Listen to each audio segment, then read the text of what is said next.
Edith Karlsson.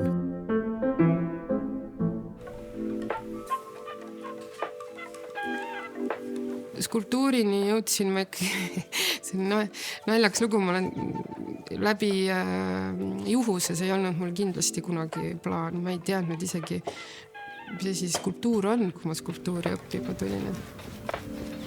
Minu soov oli saada kunstiakadeemiasse, sest et mulle tundus, et see keskkond ja need inimesed, kes seal ringi liiguvad, võimaldavad mul olla see, kes ma olen ja tahan olla. Läbi juhuse ma sain siis skulptuuri osakonda sisse. Sain siis tuttavaks selle erialaga. Ma sain aru, et see on täiesti lõputu imede maa, mida siin kõik korda saab saata ja jäingi siia samma. Kõige rohkem on tal skulptuure inimestest. Ja esialgu võib tunduda, et midagi on tema skulptuuridega justkui valesti, et nad on kas tükkidena või on betoonisegused kaltsud liiga kauaks inimeste peale jäänud ning kõvaks kivistunud, või on siis inimene üldse kadunud ja jätnud endast vaid läbipaistva ülikonna.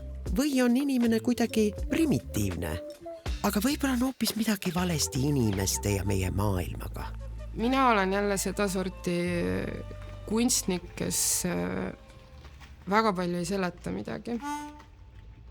Ma hästi hindan seda vabadust, kus mulle antakse ruumi ja õhku ise tajuda, ise võib-olla sinna isegi midagi juurde mõelda.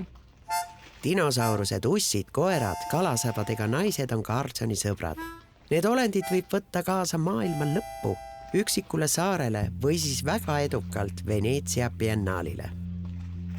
Mina oma praktikas olen minu enda suureks kurvastuseks seda tüüpi kunstnik, kes tegelikult ei tee, ei sketše. Üldjuhul peas ei tule mingi idee, et ma nüüd hakkan seda tegema. Minul töö käigus asjad hakkavad edenema. Sõna otseses mõttes tegelikult peavad käed saama käia, et minul hakkaks pea üldse tööle. Ja siis ma katsetan hästi palju lihtsam oleks niimoodi, kui ma mõtleksin peas midagi välja, joonistaksin selle üles ja hakkaksin siis seda ellu viima. Jah, midagi absurdset, kurba ja naljakat on kogu selles Karlssoni maailmas.